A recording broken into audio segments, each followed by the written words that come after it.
So I just finished playing The Last of Us 2, and yes, I know I'm about 2 to 3 years late. And I'm a little upset at the ending. But like I do with literally every other game I finish, I start searching and watching videos, listening to other people's opinions. Then I caught a freaking ad. Of course. Oh wow, about The Last of Us show. Go figure. And I've kinda had a change of heart. And I've come to a conclusion that in The Last of Us Part 2, Ellie was really not mad at Abby. When I first finished this game, it felt so unsatisfying. Like, why did we go through this whole journey throughout the last couple of years to only end up letting Abby go in the end? I know there are a lot of mixed feelings when it comes to The Last of Us Part 2. Honestly, throughout the game, I was 100% against Abby. Get out! Get out! And I still hold that feeling. I dreaded playing her, but I understand why it was needed to give perspective. And I can't get that image out of my mind no matter how hard I try. Bruh. She of all people should know what it's like to lose a father figure, and she shouldn't have been so angry because it even got people around her hurt in the end that didn't deserve it. Like, think about it. She literally spent her whole life worried about what Joel was doing. She ruined relationships. Like, girl, get a life. Joel was really the only parental figure Ellie had, and honestly, they acted as such. Joel was a good dad to Ellie. Joel is the one person she cares about the most in the world. He protected her, he guided her, surprised her, took care of her, but Joel lied to her for years. Ellie asked him one simple question, and he lied. I kinda don't blame him though. It was like his second chance at saving a child's life. And years went on and she grows up and realizes there's no hope. She thinks her immunity means nothing. So Ellie decided to take matters into her own hands and see what really happened to the fireflies. She ends up finding out that something went down that day and making Joel tell her what really happened or she would leave. So he told her. Ever since that day, Ellie could not forgive Joel for what he did. She barely talked to him.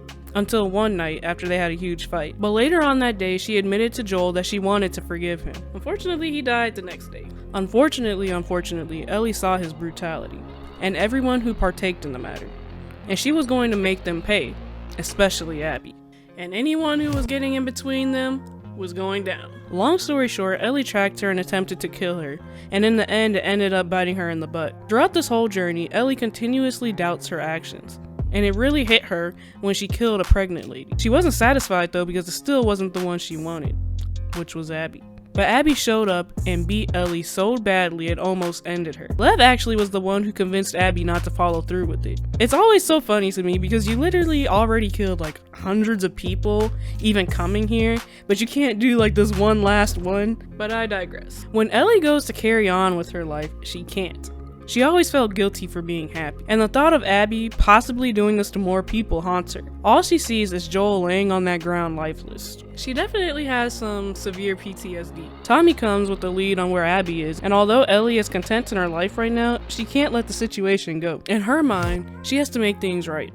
Avenge Joel's death. So she tracks Abby again, only to see that Abby is pretty much on her deathbed. Ellie lets her go, and the first thing that Abby does is go to let Lev go, not fight Ellie. And Ellie is reminded how Joel used to take care of her. And none of us really expected that from Abby, especially Ellie. But they head off to the boat and Ellie says, I can't let you go. In that moment, she could have said so many other statements, like you're not leaving or I'm gonna get you, which would show so much more confidence. But Ellie forces Abby to fight. She can't let Abby go because she physically and mentally cannot let her go. She's scared if she lets Abby get away, her mind will not give her a break. So they tussle it out. This time Ellie clearly has the advantage, and Ellie is so close to winning, but then she gets a flashback of Joel, and she can't seem to finish Abby off. So she lets Abby go. Oh my God!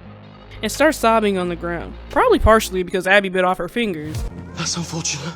But also realizing that Joel is gone and there's nothing that she could possibly do to change that. Killing Abby will not bring Joel back. Ellie has become just like the two people in the world who she didn't want to be like. Remember in the beginning of the game when Ellie was trying to convince Tommy to go after Joel?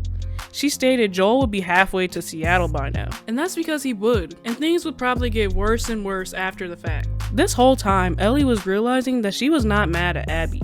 She was mad at herself. She wishes that her and Joel could have made up before his death. That they could have had the movie night she was planning. She feels guilty. You cut me deep, Shrek. You cut me real deep just now. In reality, she was kind of punishing Joel for the past 2 years by not speaking to him. This probably hurt Joel more than actual death. Joel really loved Ellie, and it is now impossible for them two to have a happy ending that she wishes they could have had. She was basically his adopted daughter. In the end, Joel even says that after all of this, he would have made that same decision again of rescuing her. Killing Abby would continue the chain of violence. Maybe the love guy would have started to go after her. Ellie chose mercy. And comment down below if you agree with that decision, because I'm kind of torn. Going back to the house, seeing that the only people she had left were gone also shows that revenge is not always the right path. It just digs you more and more into a hole that is extremely hard to escape. One thing that kept coming up was the song Future Days, that Joel kept singing and later taught Ellie and became his theme song. I heard that song and it really got me in my feels. The first words in the song were, "If I ever lose you, I'd surely lose myself." Ellie keeps going back and playing that song. In a way, it kind of represents her as well. She lost Joel, and in the process of going after Abby to get revenge, she started to lose herself. And remember, she's not the type of person who wants someone to lose their life, but she just wants to feel better again. And she thinks getting rid of Abby will help her in feeling better. At the end of the game, she goes back and tries to play the guitar again, but she can't because her fingers are gone. But she has another flashback to the day of the fight where she really cleared the air with Joel and told him that she wanted to forgive him. And doesn't that just warm your heart? Flash to real time, and she sets the guitar down and leaves. The one last thing that ties her and Joel together. Years later, and she's finally ready to let go of Joel's death. Grief be like that sometimes. But now she's alone. And I really hope that she's either at peace with that, or she's able to find Dina and JJ or something. But there still seems like there's a sign of hope at the end of the game. After all of this, do I still think that she should have let Abby go? Like I said, I'm mixed about it. Honestly, they are just both two people in pain. I'm proud of Ellie for taking the high road. It's really nice to see that they all ended up taking the higher road. Ellie, Abby, and Joel. And realizing violence should never be the answer. But Ellie is just more mad at the fact that she wasn't able to fully make up with him the way she wanted to. And that's the sad thing about life. Don't hold grudges. You never know what might happen to someone. Things can change just like that. Poor Ellie. I really hope she doesn't stay broken. I hope she still finds something to fight for. This game really shows when all hope is lost, things really do take a turn for the worse. They hopefully will have a third game putting an end to all this crap. Maybe her life can still have meaning like she wanted, but hopefully they will find a cure. But anyways, if you like this video, I'm sure you'll like this one as well. AK out.